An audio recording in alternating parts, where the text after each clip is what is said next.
तो चैप्टर 2 की स्टार्टिंग में मैक्स और एनी पूनम के घर पहुंच चुके होते हैं, या फिर कह लो यार मतलब सिटी पर पहुंच चुके होते हैं नीलामी करने के लिए।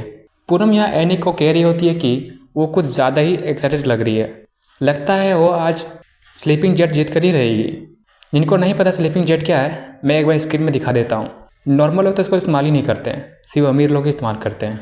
मैक्स यहाँ काफ़ी गर्व के साथ कहता है कि एक बार उसकी बहन ने कुछ पाने के लिए डिसाइड कर लिया ना, तो उसे वो पाकर ही रहेगा। मेरी बहन दुनिया की सबसे मेहनती बहन है। मैक्स की क्यूटनेस देखकर पूनम उसे गोद में उठा लेती है और कहती है कि मुझे भी एक ऐसे ही बेबी चाहिए। और मैक्स चिल्ला रहा होता है, बचाओ बचाओ भाई, मैं बता रहा हूँ ये मैक्स बहुत लकी है। एनी यहाँ पूनम को उसके भाई के साथ नौटंकी ना करने को कहते हैं। तब जाकर मैक्स छूटता है और दूध पीता है। सीन यहाँ से शिफ्ट होता है और हम देखते हैं कि वो इंसान जो चीज़ों को बॉडी लगाता है, अब वो स्लीपिंग जेट का बॉडी लगाने वाला होता है। और स्लीपिंग जेट यहाँ का अब लास्ट आइटम होता है। और ये इंसान कहता है, आप सब ने इस लेजेंडरी स्लीपिंग जेट के बारे में तो सुना ही होगा, जो कोई भी इसे पहनेगा रात को उसे अच्छे से नींद आएगी। तो जज इसका स्टार्टिंग प्राइस 1 मिलियन रखता है, जो कि बहुत ज़्यादा है मेरे लिए। तो मतलब इतना ज़्यादा है कि मैं क्या ही बोलूँ।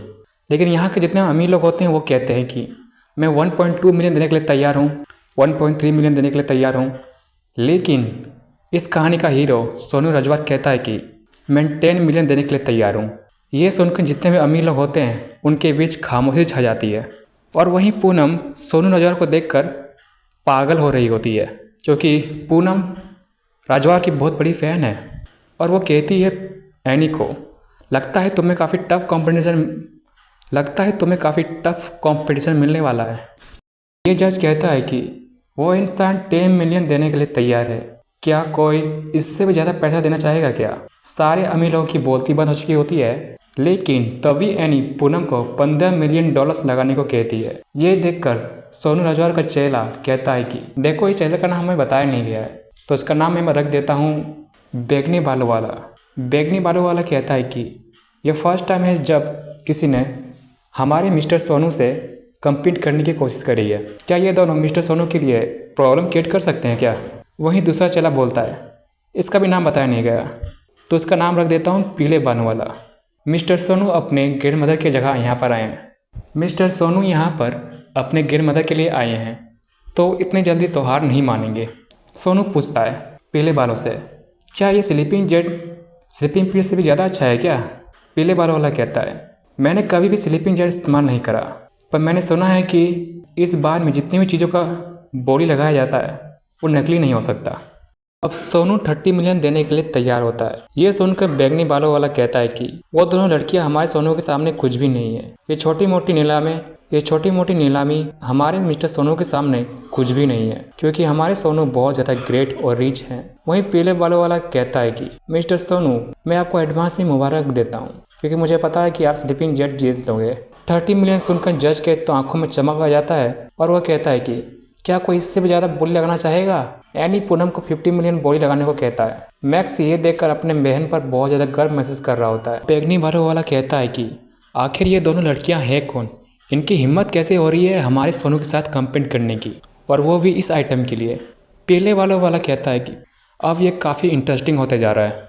मिस्टर सोनू अब $60 मिलियन का भी बॉडी लगा देते हैं। और वहीं जज बोलता है कि क्या कोई इससे भी ज़्यादा बॉडी लगा सकता है। अब पूनम और एनी की भी बोलती बंद हो चुकी होती है। पूनम एनी से पूछती है कि क्या तुम्हारे पास और भी पैसा है बॉडी लगाने के लिए। वहीं मैक्स इन दोनों को साथ में 70 मिलियन जमा करने को कहता है। लेकिन मैक्स के आइडिया पर इन दोनों का ध्यान नहीं होता। पूनम के पास ज़्यादा पैसा नहीं होता, क्योंकि पूनम ने अपना पहले ही काफ़ी ज़्यादा पैसा खर्च कर दिया है मज़े करने के लिए। उसके अकाउंट में सिर्फ 10 मिलियन ही है, और 10 मिलियन काफ़ी नहीं है मिस्टर सोनू से कम्पीट करने के लिए। इसलिए ये दोनों पीछे हट जाते हैं और मिस्टर सोनू स्लीपिंग जेट जीत जाते हैं। एनी को मिस्टर सोनू पर काफ़ी ज़्यादा गुस्सा आ रहा होता है और वो उसे काफ़ी मिर्ची नज़रों से देख रही होती है। एनी और मैक्स यहाँ से निकल जाते हैं और वही पूनम सोच रही होती है कि इसने सोचा था कि इस नीलामी की वजह से 2 लोगों की होने वाला है फ्यूचर में। एनी अब आराम से बैठकर दारू पीने लग जाती है और मैक्स उसे कह रहा होता है कि आप बहुत ज़्यादा कूल हो। एनी समझ जाती है कि मैक्स को भी ड्रिंक करना है, लेकिन वो मना कर देती है, जिससे मैक्स थोड़ा रूठ जाता है और वो अपना मिल्क पीने लग जाता है। और फिर मजाक में कहता है कि और एक राउंड और चैप्टर यहीं पे ख़त्म हो जाता है।